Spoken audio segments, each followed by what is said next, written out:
ನನ್ನ ಹೆಸರು ಸಿಂಚನ. ನಾನು 7ನೇ ತರಗತಿಯಲ್ಲಿ ಓದುತ್ತಿದ್ದೇನೆ. ನನ್ನ ಶಾಲೆಯ ಹೆಸರು GMPS ಬೇಗೂರು. ನಾವು ಇವತ್ತು ನಮ್ಮ ಶಾಲೆಯಲ್ಲಿ ಸ್ಟೀಮ್ ಆಕ್ಟಿವಿಟಿಯನ್ನು ಮಾಡುತ್ತಿದ್ದೇವೆ.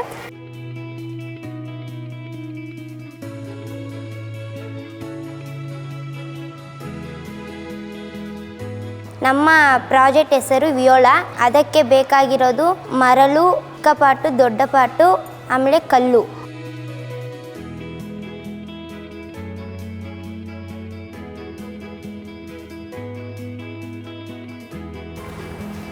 ನಿಮಗೆ ಬೇಕಿರೋ ಮೆಟೀರಿಯಲ್ ನೀವು ಲಿಸ್ಟ್ ಮಾಡ್ಕೊಂಡಿದ್ದೀರಲ್ವಾ? ಬನ್ನಿ ಎಲ್ಲ ಹೋಗಿ ಪರ್ಚೇಸ್ ಮಾಡ್ಕೊಂಬರೋಣ.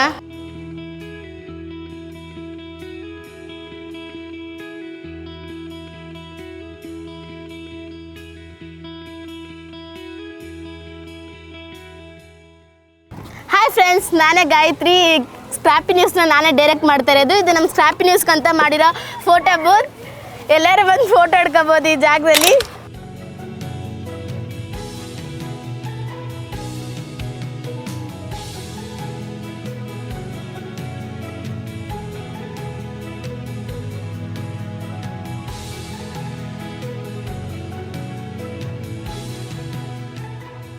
ನೀವೇ ನೋಡ್ಬೋದು ನಮ್ಮ ಆರ್ಟ್ ಡಿಪಾರ್ಟ್ಮೆಂಟವ್ರು ಎಷ್ಟು ಚೆನ್ನಾಗಿ ಡೆಕೋರೇಷನ್ ಮಾಡ್ತಾರೋ ಅಂತ. ಇನ್ನು ಸ್ವಲ್ಪ ಹೊತ್ತಲ್ಲೇ ಸ್ಕ್ರಾಪಿ ನ್ಯೂಸ್ ಸ್ಟಾರ್ಟ್ ಆಗುತ್ತೆ. ಎಲ್ಲ ಎಂಜಾಯ್ ಮಾಡೋಣ. Thank you. ಹಾಯ್, ಎಲ್ಲರಿಗೂ ನಮಸ್ಕಾರ. ನನ್ನ ಹೆಸರು ಶಾಂತ. ನಾನು ಸ್ಕ್ರಾಪಿ ನ್ಯೂಸ್ನ ಆ್ಯಂಕರ್ ನಂಬರ್ 1. ಹಾಯ್, ಎಲ್ಲರಿಗೂ ನಮಸ್ಕಾರ. ನನ್ನ ಹೆಸರು ರಘು ಅಂತ. ನಾನು ಸ್ಕ್ರಾಪಿ ನ್ಯೂಸ್ನ anchor number 2.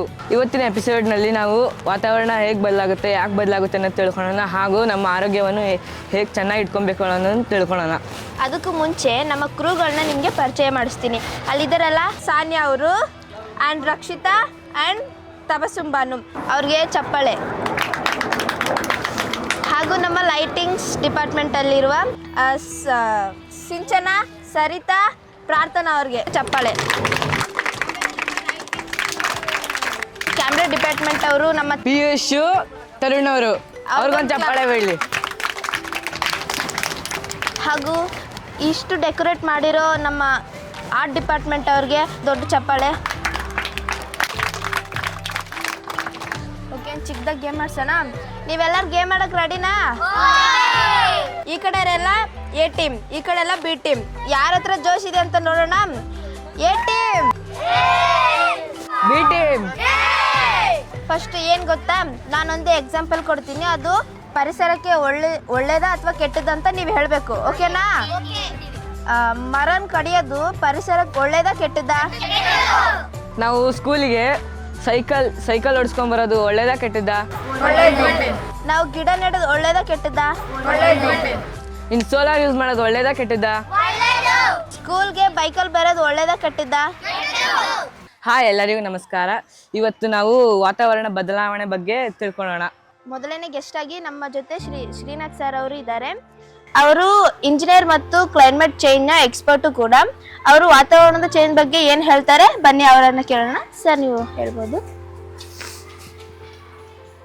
So temperature change ಬಂದ್ಬಿಟ್ಟು ವಾತಾವರಣದಲ್ಲಿ ಏನು ಚೇಂಜಸ್ ಆಗ್ತಾ ಇದೆ, ಸೊ ಇದು ಬಂದ್ಬಿಟ್ಟು 1-2 ವರ್ಷದಿಂದ ಆಗ್ತಿರೋದಂತೂ ಅಲ್ಲ. ಚೇಂಜಸ್ ಬಂದ್ಬಿಟ್ಟು ನಮಗೆ ವಾತಾವರಣದಲ್ಲಿ ಹೇಗೆ ಕಾಣುತ್ತೆ ಅಂತ ನೋಡೋದಾದರೆ, ಒಂದು ಪ್ರದೇಶದಲ್ಲಿ ಬಂದ್ಬಿಟ್ಟು ವಾತಾವರಣ ತಣ್ಣಪಾಗಿ ಕಾಣುತ್ತೆ, ಇನ್ನೊಂದು ಪ್ರದೇಶದಲ್ಲಿ ಬಂದ್ಬಿಟ್ಟು ವಾತಾವರಣ ಸ್ವಲ್ಪ ಜಾಸ್ತಿ ಬಿಸಿಯಾಗಿ ಕಾಣುತ್ತೆ. ಸೊ ಹೀಗಾಗಿ ನಮಗೆ ಕ್ಲೈಮೇಟ್ ಟೆಂಪರೇಚರ್ ಬಂದ್ಬಿಟ್ಟು ಒಂದು ವಾತಾವರಣದಿಂದ ಇನ್ನೊಂದು ವಾತಾವರಣದಲ್ಲಿ ಕ್ಲೈಮೇಟ್ ಚೇಂಜಸ್ ಕೂಡ ಕಾಣುತ್ತೆ. ಸೊ ನಾವೇನು ಮಾಡ್ತೀವಿ ಅಂತಂದರೆ, ಪ್ರತಿಯೊಂದು ಘಟನೆಗಳು ನಾವೇನು ಮಾಡ್ತೀವಿ ನಮ್ಮ ಲೈಫಲ್ಲಿ, ಸೊ ಅದು ಕೂಡ ಅಲ್ಲಿ ನಮಗೆ ಅನುಕೂಲ ಆಗುತ್ತೆ. ಆ್ಯಕ್ಚುಲಿಯಾಗಿ ಮುಂಬರುವ ಕಾಲದಲ್ಲಿ ನಾವು ರಿನ್ಯೂವಬಲ್ ಎನರ್ಜೀಸ್ ಬಂದುಬಿಟ್ಟು ಇನ್ನೂ ಜಾಸ್ತಿ ಯೂಸ್ ಮಾಡಬೇಕಾಗತ್ತೆ. ನಾನ್ ರಿನ್ಯೂವಬಲ್ ಎನರ್ಜೀಸ್ ಕಡಿಮೆ ಯೂಸ್ ಮಾಡಬೇಕು. ಏನಕ್ಕೆ ಅಂತ ಹೇಳೋದಾದರೆ ನಮಗೆ, ನಾವು ಫಸ್ಟ್ ಬಂದುಬಿಟ್ಟು ಆಯಿಲ್, ನಾವೇನು ಬಳಸ್ತಾ ಇದ್ದೀವಿ ನಮ್ಮ ವಾಹನಗಳಲ್ಲಾಗಿರ್ಬೋದು, ದ್ವಿಚಕ್ರ ವಾಹನಗಳಲ್ಲಾಗಿರ್ಬೋದು, ಯಾವ್ದಾರ ವೆಹಿಕಲ್ಸಲ್ಲಾಗಿರ್ಬೋದು, ಸೊ ಅದನ್ನು ಒಂದು ಸ್ವಲ್ಪ ಕಡಿಮೆ ಮಾಡಬೇಕಾಗತ್ತೆ. ರಿನ್ಯೂವಬಲ್ ಎನರ್ಜೀಸ್ ಯಾವ್ದು ಅಂತ ನೀವು ಕೇಳೋದಾದರೆ ಸೋಲಾರು. ಸೊ ನಮಗೇನು ಸೂರ್ಯ ಕಿರಣಗಳಿಂದ ಏನೇನು ಎನರ್ಜಿ ಉತ್ಪತ್ತಿ ಮಾಡ್ಬೋದು ಅದನ್ನು ಯೂಸ್ ಮಾಡಬೇಕು ನಾವು. ಗಾಳಿ ಮತ್ತು ನಮ್ಮ ಸಮುದ್ರ ಅಲೆಗಳು, ಟೈಡಲ್. ಸೊ ಇದರಿಂದ ನಾವು ಸ್ವಲ್ಪ ಕ್ಲೈಮೇಟ್ ಚೇಂಜಸ್ನ ಕಡಿಮೆ ಮಾಡ್ಬೋದು. Okay, thank you sir. ಇವಾಗ ನಮ್ಮ ಜೊತೆ 2ನೇ ಗೆಸ್ಟ್ ಆದ ಲಕ್ಷ್ಮೀ ಪ್ರಭಾ ಮ್ಯಾಮ್ ಇದ್ದಾರೆ. ಬನ್ನಿ, ಅವರು ಕ್ಲೈಮೇಟ್ ಚೇಂಜ್ ಬಗ್ಗೆ ಏನು ಹೇಳ್ತಾರೆ ಕೇಳೋಣ. ಎಲ್ಲರಿಗೆ ನಮಸ್ಕಾರ. My name is Lakshmi Prabha, founder of Prithvi Mitra and co founder of rent cutlery initiative. ಈ ಪೊಲ್ಯೂಷನ್ನ ತಡಿಬೇಕಂದ್ರೆ ನಾವು ಏನು ಮಾಡಬೇಕು?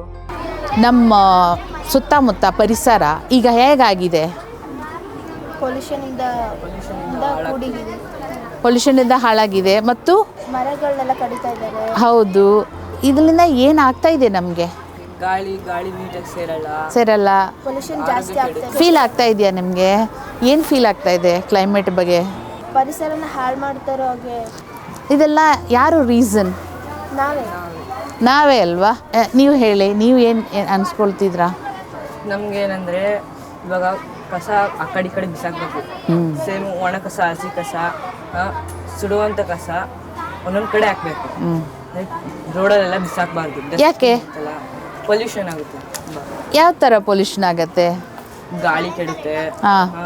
ಒಬ್ಬೊಬ್ರು ಏನು ಮಾಡ್ತಾರೆ, ಕಸನ ಹಂಗೆ ಬಿಸಾಕ್ಬಿಟ್ಟು ಅದನ್ನ ಹಂಗೆ ಸುಟ್ಟಾಕ್ತಾರೆ. ಯಾವ್ದನ್ನ ರೀಸೈಕಲ್ ಮಾಡಬೇಕು ಅಂತೆಲ್ಲ ಯೋಚಿಸಲ್ಲ. ರೀಸೈಕಲ್ ಮಾಡೋಕ್ಕೆ ಅಂತಾನೆ ಒಂದು ಕಂಪ್ನಿ ಇರುತ್ತೆ, ಅವ್ರು ಕೊಡಬೇಕು. ಅವ್ರು ಕೊಡಲ್ಲ, ಡೈರೆಕ್ಟ್ ಸುಡ್ತಾರೆ. ಸುಡೋದ್ರಿಂದ ಅದ್ರ ಹೊಗೆಯಿಂದ ಪೊಲ್ಯೂಷನ್ ಕೆಡುತ್ತೆ.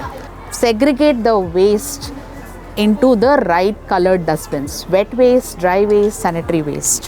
ಈ ಡೆಕೋರೇಷನ್ಸ್ ಎಲ್ಲ ನೀವು ರೀಸೈಕಲ್ ಮೆಟೀರಿಯಲ್ಸಿಂದ ಮಾಡಿದ್ದೀರಾ. I am very happy. ತುಂಬ ಖುಷಿಯಾಗಿದೆ ನಮಗೆ ನೋಡಿಬಿಟ್ಟು. Thank you so much. ಇವಾಗ ನಮ್ಮ ಜೊತೆ 3ನೇ ಗೆಸ್ಟ್ ಆದ ಶಿಲ್ಪಶ್ರೀ ಮ್ಯಾಮ್ ಅವರು ನಮ್ಮ ಜೊತೆ ಇದ್ದಾರೆ. ಬನ್ನಿ, ಅವರು ಏನೇನು ಮಾಹಿತಿ ಕೊಡ್ತಾರೆ ತಿಳ್ಕೊಳ್ಳೋಣ. ನಮಸ್ತೆ, ನಾನು ಡಾಕ್ಟರ್ ಶಿಲ್ಪಶ್ರೀ ಎನ್ ಅಂತ. ನಾನು ಗೈನಕಾಲಜಿಸ್ಟ್. ನಾನು ಇವತ್ತು ನಿಮ್ಮ ಜೊತೆ ಯಾಕಿದ್ದೀನಿ ಅಂತ ಅಂದರೆ ಹೆಲ್ತ್ ಬಗ್ಗೆ ಅರಿವನ್ನ ಮೂಡಿಸೋದಕ್ಕೋಸ್ಕರ. ಮ್ಯಾಮ್, ನಾವು ಡೈಲಿ ಹೆಲ್ದಿ ಮತ್ತು ಸ್ವಚ್ಛವಾಗಿರೋಕ್ಕೆ ಏನು ಮಾಡಬೇಕು? ಫಸ್ಟ್ ಆ್ಯಂಡ್ ಫಾರ್ಮೋಸ್ಟ್ ದಿನನಿತ್ಯದ ನಮ್ಮ ಸ್ವಚ್ಛತೆಯನ್ನು ಕಾಪಾಡೋದಕ್ಕೆ ಸ್ನಾನ ಮಾಡೋದು ತುಂಬ ಅವಶ್ಯಕತೆ. ಒಗ್ದಿರೋ ಬಟ್ಟೆಗಳನ್ನ ಹಾಕೋಬೇಕು. ನಿಮ್ಮ ಯೂನಿಫಾರ್ಮ್ಸ್ 2 ದಿನ ಆದಮೇಲೆ ನೀವೇ ಅದನ್ನು ಒಗೆದು ಹಾಕ್ಕೋಬೇಕು. ಸೊ ಆದಷ್ಟು ನ್ಯಾಚುರಲ್ ಪ್ರಾಡಕ್ಟ್ಸ್ನ ಯೂಸ್ ಮಾಡೋದು ವೆರಿ ವೆರಿ ಇಂಪಾರ್ಟೆಂಟ್.